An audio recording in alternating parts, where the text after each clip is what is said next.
Hello everyone, it's Martin aka Anders, and in this computing competitive we're going to take a slightly different angle than usual.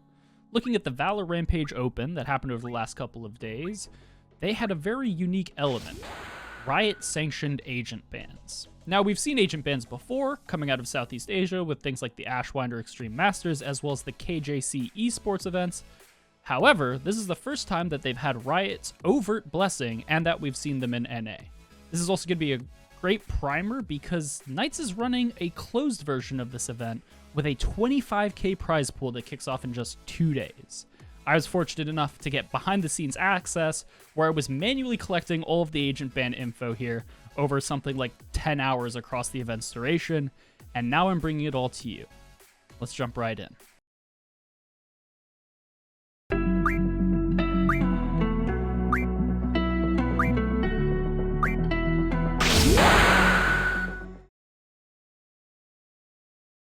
Before we get too into the weeds, I want to give a quick overview of how the hell these agent bans even worked. First, and in some ways most importantly, this sequence happened after the map pick ban had already occurred. Once that was finished, starting with Team A, they would protect an agent, Team B would protect an agent, they'd protect one more round, and then they would each ban. These protections and bans applied across the board, so they were applicable for both teams. I protect Astra, your Astra is also safe. I ban Jet, neither of us can use it. With that understood, let's take a look at what happened. I have a fairly significant amount of ground I want to cover here, so I'm not going to go through painstakingly and tell you every single agent's numbers. They're up on the screen, take a look at them at your leisure. However, the way that I've structured this data is the protection rates in the first column, the first protection rates in the second, the ban rates, as well as the coast rates. This coast rate isn't something that people necessarily would immediately jump at and say, oh yes, I really wanted to see that displayed, but it's just the inverse of the combined protection and ban rates. Basically, how likely was this agent to just pass through this entire process untouched? They were neither prioritized from a protection standpoint nor a ban one. First protection being the other sort of abstract number here, I'm simply wanting to look at it because it tells us in a vacuum, before I know anything of what my opponent is going to protect or ban, what do I prioritize most aggressively? It gives us a bit of insight into what teams put on that highest of pedestals. Now looking a bit at the ones that are sort of standing out, we've got this first set of agents in Astra, Sova, and Jet.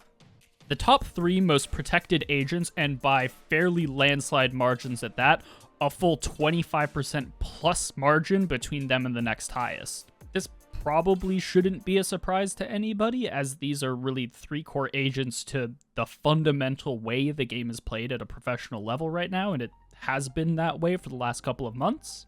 And while it would have been cool to see a mass movement away from this and a lot of variety, at the end of the day, people still want to play what they know, and this reflects that. Moving down to this sort of second strata, you have the trio of Viper with the 2 meta flash initiators in Sky and KO. Viper, I want to put a little bit of special emphasis on here because she shows us the first significant disequilibrium between protection and first protection rates. Her protection rate is a full 25% and change lower than Jet's, however her first protection rate is higher. Not only that, but if we continue down the stretch, she has the highest coast rate of any agent in the top 6 by a dramatic extent. Now, you could read into this from a few directions, but the way that I choose to interpret it is that Viper is very polarizing. You either have an incredible amount of emphasis and reliance on her, or you frankly don't give a shit. There are some distinct things that could and do drive this, but we'll go into those a little bit later. Looking more to Sky and KO, they have very similar ban rates, and when you look over to their coast rates, the level of overall emphasis that they received during this process was nearly identical. One thing I do want to emphasize between them, though, is just how much more dramatically KO was first picked between the two. I think KO, similar to Viper in some regards, is an agent that you have to truly build your strategy around to eke the most value out of him, and because of that, a team is going to be way less gun-shy about just windmill slamming, no, we want to make sure we have this agent. The last pair I really want to highlight is going to be Chamber and Killjoy, Sentinels that were protected in a near 5th of all matches in either case. Quickly shifting lenses, I've reordered this, where it's now ranked by ban instead of by protection. Now we see a pretty clear shift in dynamics where people really don't want to play against flash initiators, or I guess more aptly, people's strategy is either very dependent upon or very disruptible by flash initiators when played at their highest levels. These are the agents whose protection rates were almost directly equivalent to their ban rates, and no one else really comes close to them in that regard. The only ones who do come close to them are Chamber and Killjoy, again making an appearance. And the narrative here is going to be very similar to with those flash initiators. Teams are either going to be very entrenched in needing these for their macro strategy, or very heavily countered by these when they run up against them. There's not a lot of in between. Now that we've looked at agents a bit in isolation, I wanted to look through yet another lens, and that's the specific sets of agents that we saw come through this process. Starting with protections, I want to take the 5 most prevalently protected that we saw. It should surprise absolutely nobody that we see Astra, Sova, and Jett across 4 of these 5. Nor should it really surprise us that the 4th supplemental agent to those sets were the other 4 next most protected agents in this event. The only thing that really should stand out to us is that in that 5th most protected set, Jett is the first to go, and I think that's due to how readily available replacements are for her role within a composition. Yes, you're not going to have the same crazy untradeability power that Jett has access to, but between Raze and Reyna, you can fill the majority of her functions with someone else. Now that we've done the protection sets, let's look at the ban sets. Just to tease people a little bit, I put out a tweet the first day of the event after I had racked up the round of 256 and round of 128 agent bans, and asked people what they thought the most banned sets were going to end up being. I think they got baited quite a bit and didn't realize that there were protections involved, because the most highly voted at over 60% was Astra Jett, which didn't even make it into the top half. A little bit more reasonably, the second highest voted was actually the second most banned pairing. However, the most banned set, Chamber Killjoy, came in at a measly 8%, just shy of last. I think it says a ton that the most banned pairing of agents, Chamber and Killjoy, included neither of the top 2 most banned agents overall. This means that when people were banning Sentinels, they were generally going flat out at them. When we look at the layout of the agent pool, this actually makes a lot of sense from a strategic perspective.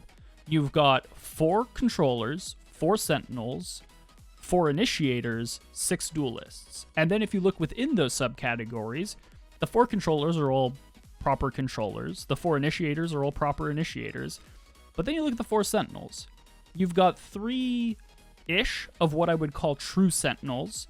You've got Sage as sort of a pseudo-Sentinel, and some would even argue that Chamber barely qualifies because of how relatively weak his passive information tool is.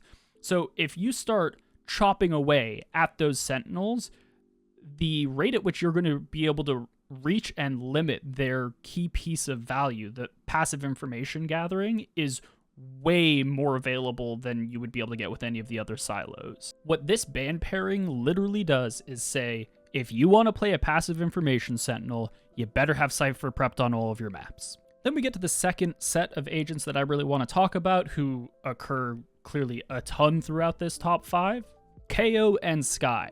The second set here follows a very similar line of logic to what I was talking about with the Sentinels. You chop these 2 away, and where are the flash initiators left in the game? Are people suddenly going to say, yes, we definitely have Breach ready for every map in the pool? Or are you sort of forcing them into playing a different type of flash altogether? Are you saying, all right, let's play Reyna. Let's go back to classic double duelist Jett Reyna stuff, and we're just going to beat you on fragging power? That would be my take. I think the teams that were throwing this down were saying, we're going to go double duelist, and we're going to beat you head-to-head. We don't want to play a mid-rangey, fundamentals-driven game where we have to worry about constant information tools and potential utility denial. No, we're just going to shoot you. I also find it quite interesting that KO appears in 3 out of these top 5. I think the incredibly unique niche that he fills within the game is something that teams still just really don't want to deal with if given the option. It's not that he's necessarily overpowered and oppressive, he's just a massive pain to deal with because of how dramatically he shifts the way you're allowed to play the game. And that brings us to the last area I wanted to touch on, and this is what I was alluding to when I talked about the things that were driving Viper in aggressive ways when we were looking at the agents in isolation, and that's map bans happened before the agent protections and bans. So was there a level of map-informed agent bans happening? I've got 3 agents here that I would personally see as specialized targets that I would attack based off of a specific map selection. I've got Raze if Split is in the pool, Viper if Breeze is in the pool, and Sage if Icebox is in the pool.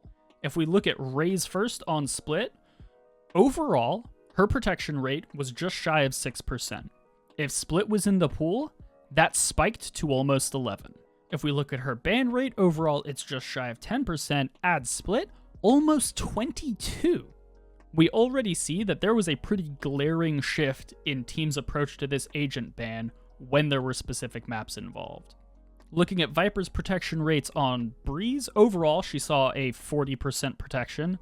Add Breeze, 64%. Much less dramatically, but still worthy of note, her overall ban percentage of 13% goes up to almost 20. And last we have Sage on Icebox, where her overall protection rate of 7% spikes to just shy of 17, and much to the glee of Sageless Icebox salesman Mike's HD, her ban rate goes from 16.8% all the way to 28.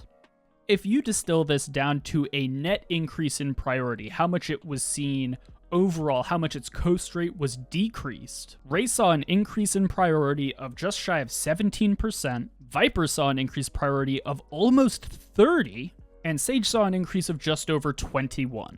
Not only is it incredibly cool to see these increases in priority across different agents and different maps, but there's also different flavors of this increase in priority. We see in Viper's case that teams clearly just don't understand how to play Breeze without Viper. Everyone snaps into protecting her. They don't know what to do if she's taken away.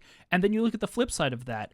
We have Sage on Icebox where teams are saying, okay, we think that this map is completely runnable without this Sage, because everyone's seen that Jet Reyna composition with a Killjoy in tow that just straight up doesn't run a Sage. People have seen the solution, they know how to run it, so their willingness to instead increase priority in the direction of banning it way more is something that's on the table. Now, just to reiterate, this wasn't a case where there were different bans for each map that was played. The entire map ban was done, all 3 maps were selected, and then agent bans happened. So these were still universal across an entire series. But it still goes to show that when you introduce agent bans to this game, you're not just introducing a level of complexity that requires teams to be able to play different compositions. You're introducing a level of complexity that requires teams to play different compositions informed by the maps that they're able to play in their pool.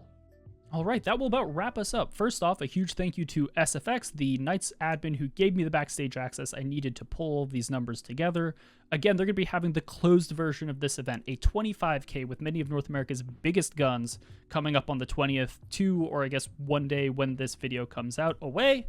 And I definitely think you all should check it out. I'll certainly be watching. And hopefully this video's put you in a place where when those agent bans come through, you have a better understanding of them and the way that they might impact the games that you're watching. If there's anything I missed, I'd love to hear it down in the comments below. Was there any lens that you would like to look at this through that I didn't catch?